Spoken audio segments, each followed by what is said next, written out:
Hello friends, आज मी बनवली आहे तांदळाची बर्फी।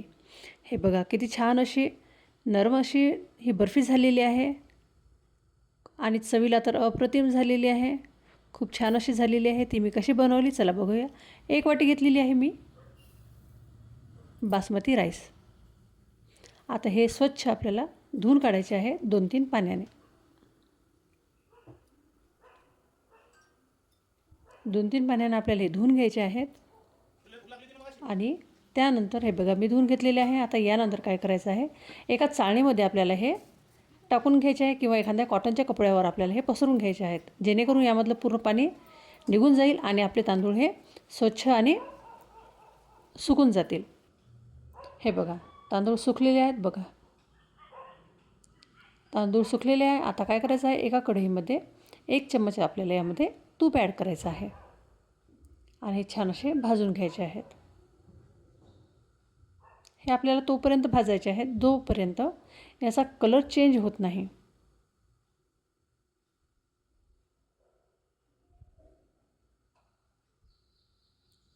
सारखं फिरवत राहायचं आहे। मीडियम फ्लेम करायची आहे गॅसची आणि हे बघा असे छान कलर चेंज होईपर्यंत परतून घ्यायचा आहे। लालसर कलर झालेला आहे, गॅस बंद करायचा आहे आणि एका प्लेटीमध्ये किंवा एखाद्या ताटामध्ये आपल्याला काढून घ्यायचे आहे, जेणेकरून ते लवकर थंड होतील।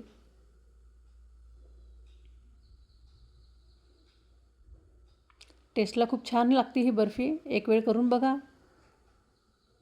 मी बघा थंड होण्यासाठी ठेवून द्यायचं आहे आणि त्याच कढईमध्ये अर्धा लिटर आपल्याला दूध घ्यायचं आहे।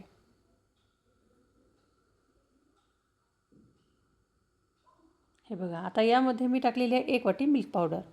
आता हे छान आपल्याला मिक्स करून घ्यायचं आहे, जेणेकरून गाठी आपल्याला यामध्ये झाल्या नाही पाहिजे। आता गॅस ऑन करून घ्यायचा आहे।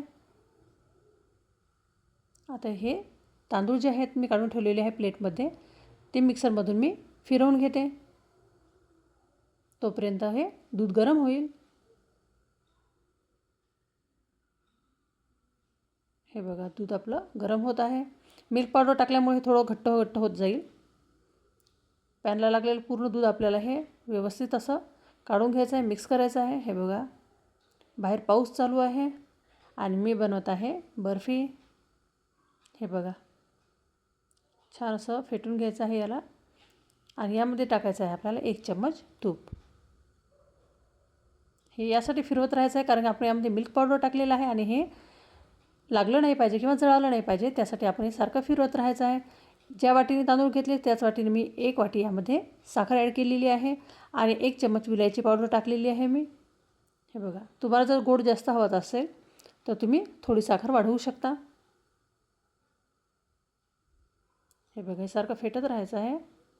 आता यामध्ये हे मिक्सरमधून मी जे फिरवलेलं आहे ते मी खूप बारीक केलेलं आहे। हे बघा खूप बारीक केलेलं आहे मी, ना याला गाळण्याची गरज आहे नाही कशाची गरज आहे। तर आपल्याला यामध्ये ॲड करायचं आहे, या दुधामध्ये आपल्याला हे पीठ टाकून घ्यायचं आहे तांदळाचं। आता हे छान असं शिजलं पाहिजे किंवा यामध्ये दूध हे मुरलं पाहिजे, नाहीतर हे तांदळाचं पीठ म्हणजे कुरकुरीत लागेल, दाताला कुरकुरीत लागेल, तेव्हा खाण्याची टेस्ट व्यवस्थित येणार नाही आणि आपल्याला असे खावंसंही वाटणार नाही। त्यासाठी काय करायचं आहे, हे छान असं दुधामध्ये घोटून घ्यायचं आहे। हे बघा छान घोटल्यानंतर लगेचच हे घट्ट गोळा तयार होईल। हे बघा आजूबाजूचं पूर्ण लागलेलं जे आहे ते आपल्याला काढून घ्यायचं आहे, कारण की हे पॅन लगेच तूप सोडायला सुरुवात करेल। हे बघा आपलं हे मिश्रण रेडी झालेलं आहे।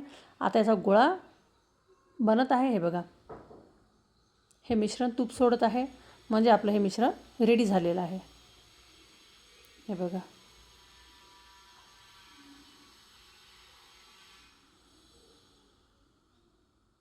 हे बघा थोडंसं चेक करायचं आहे, हाताला चिटकलेलं नाही आहे आणि याचा गोळा तयार होत आहे म्हणजे आपलं मिश्रण हे रेडी आहे। एका प्लेटला किंवा एका ट्रेला किंवा एका ताटाला तुम्ही तूप लावून घ्यायचं आहे। मी एका ताटाला तूप लावून घेतलेलं आहे, त्यामध्ये हे गोळा टाकून घ्यायचा आहे आणि छान असं हे पसरून घ्यायचं आहे। गरम गरमच आपल्याला पसरून घ्यायचा आहे हा। तुम्ही यामध्ये खोबरं खिसही टाकू शकता, त्यानेही खूप छान लागते हे, कारण हे जास्त दिवस म्हणजे जास्त वेळ आपल्या घरात राहत नाही, कारण की लगेचच हे मुलं संपवून टाकतात। हे बघा असं प्लेट वाटीने पूर्ण प्लेन करून घ्यायचं आहे।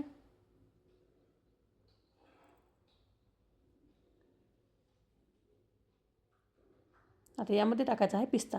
आवडीनुसार यामध्ये तुम्ही बदाम वगैरे ॲड करू शकता. हे बघा मी पिस्ता टाकलेला आहे आणि याचे असे आपल्या आवडीनुसार लहान मोठे असे काप बनवून घ्यायचे आहेत.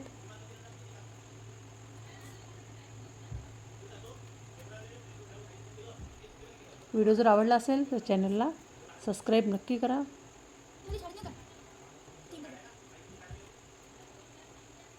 हे बघा असे काप करायचे आहेत.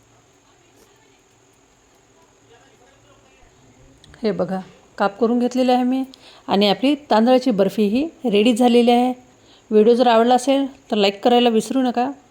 थँक्यू.